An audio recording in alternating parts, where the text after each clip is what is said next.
মাছ মাংস খাবো এখন, যে ভাত। আদা রসুন পেঁয়াজ কাঁচা ঝাল ধনেপাতা জিরে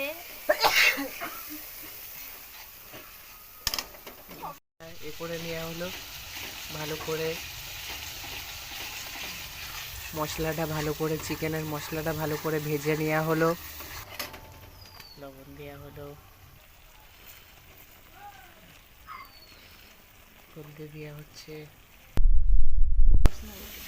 মাংসটা দিয়ে নেওয়া হলো মশলার উপরে।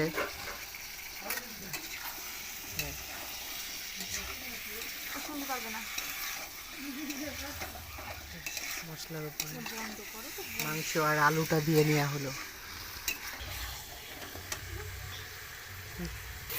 মাংসটা আর আলুটা ভালো করে কষিয়ে নেওয়া হলো, উপরে কষিয়ে নিয়ে জল ঢেলে দেওয়া হবে। তারপরে ভালো করে কষালে কি হয়, মশলাগুলো ভালো ঢোকে, ভালো সিদ্ধ হয়, ভালো টেস্ট হয় ভালো। ধনেপাতা দেওয়া হলো, মাংসটা দেখো কষানো, কোনো জল দেওয়া হয়নি, জল দেওয়া হচ্ছে এবার বন্ধুরা।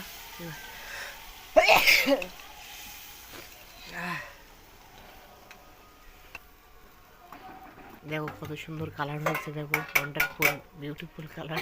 মাংসটা পুরো কাঁচা ঝাল দিয়ে রান্না, তো কালারটা দেখো সুন্দর কালার, শুকনো ঝাল দেওয়াই হয়নি।